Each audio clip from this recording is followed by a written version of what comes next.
maybe start by telling us about this club and what it's meant to you in terms of making this your home. Look, it's been when we came in as a family, we didn't know what to expect. It was right off the 3 years spent in Vancouver with the Whitecaps, and you never know how long it's going to last. You never know what the extent of the job really is. The league was new for me as well, but we decided to just dive in head first, and it's been great when it comes to what we were able to put in place for the club. I think that structurally we've accomplished a lot. I think that we see the growth in so many fronts, just looking at staff, just looking at the daily culture around the club and the organization, just structurally the everyday or the daily life of the player at the club. It's been a lot of work put to that, and right now we feel we're in a point where that foundation was important, but we just have to take the next step, and that's going to go with winning consistently. Sometimes we want and we would like the process to be accelerated. There's not one season where we don't go into the season saying this could be the one, but the margins are very small in the league, and things need to all fall in place for you as a club to succeed. Family-wise, it's just been, it surpassed our expectations. I have a young 9-year-old that has lived in amazing cities, and he says that Winnipeg is number one for him. So it's a weird one. I feel at home. My family feels at home, and I think that's the best of both worlds. We want to accomplish something in this city. We want to accomplish something with this club. And that's our mission. That's where our minds and hearts are presently. You've alluded to it, but it was a big step for you coming here. I mean, to then you always kind of worked in partnership with your brother. You got on your own, your first kind of head coaching gig. Yeah. How grateful are you that you made that choice, and how much does that kind of inform the man who you are today? Yeah, look, I had 3 stints with Mark. With Ottawa, then in San Francisco in the Whitecaps. In between, I got a chance to work with some great coaches, good people, and you learn a lot. It's 10 years in the making. When you start coaching, you never say I'm going to be a head coach or I'm going to be an assistant coach. You embrace the job, and you try to equip yourself with maximum qualities that will allow to, if the job one day comes, you're prepared for it. I felt that at the time that it came, I was ready for it. I had been 10 years working as an assistant, always very influential. Either it was in the methodology side or the training process or specific areas in which coaches wanted me to develop the team and help players grow. I always felt that I was in positions of influence. So for me, that was preparing me, not knowing when this came. I had no doubt in my head that it was the right time. I think I was speaking at the time with my agent during that process, not knowing what was going to happen with myself, with Mark, and when he asked me, what do you want to do? What's next for you? I remember telling him straight up, look, I think that I'm ready for the jump now. And when it came, the train doesn't pass 5 times in this business. When it comes, you need to be ready to jump and not be afraid and just embrace it. And that's what I did. What do you think you've learned and improved in your time here? And how different do you think your coaching style and maybe your outlook on the game and on life is from when you first got to Winnipeg? Yeah, so much. Look, a lot more as a man than I probably as a coach. I think that one and the other comes hand in hand. You can't separate them.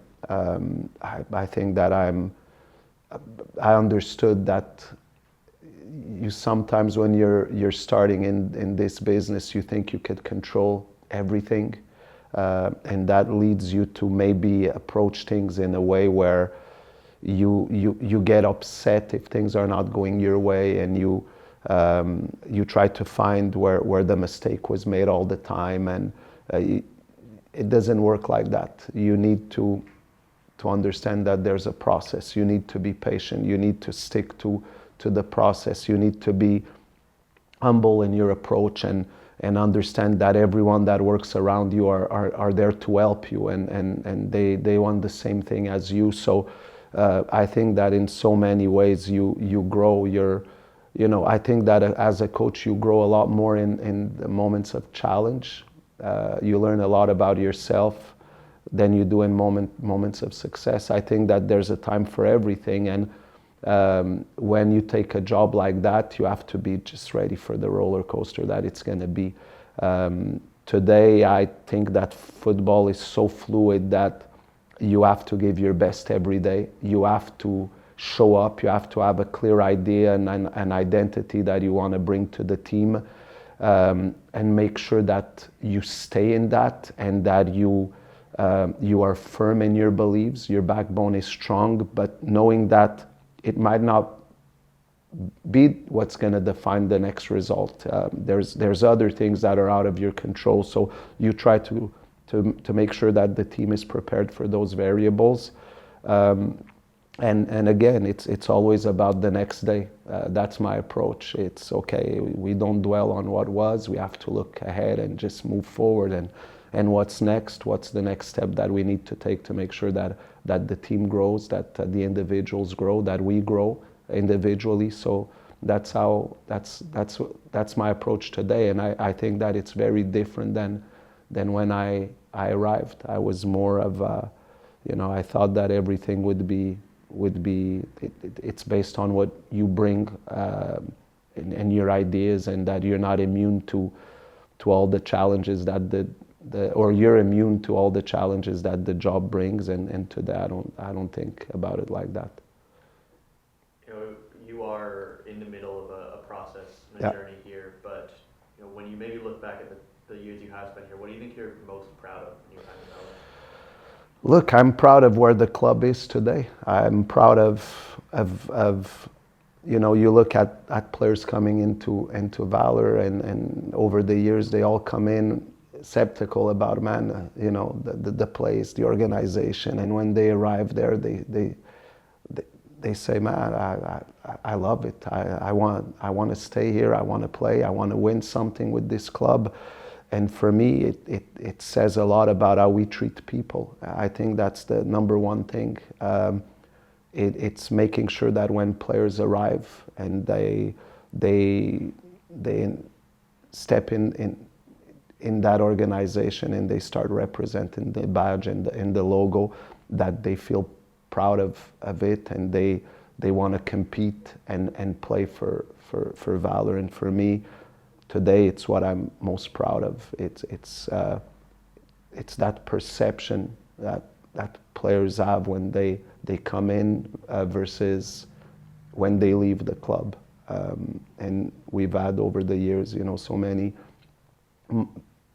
I call it micro success stories, with Jonathan Sirois now playing in the MLS. You see even a Matteo Debrienne at a time where he was potentially going to be drafted. We don't know. And then we were bold to make that decision of pulling him out of the draft. And there's so many little stories like that we look at, players that came as unknowns into the league, and now they're big figures in the league. So I could go on and on. Those are things that makes us proud.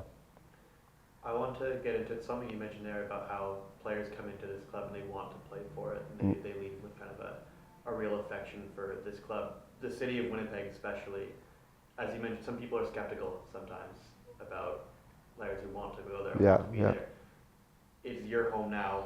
What do you love about the city and kind of how it's embraced you and this team? I like the people. I think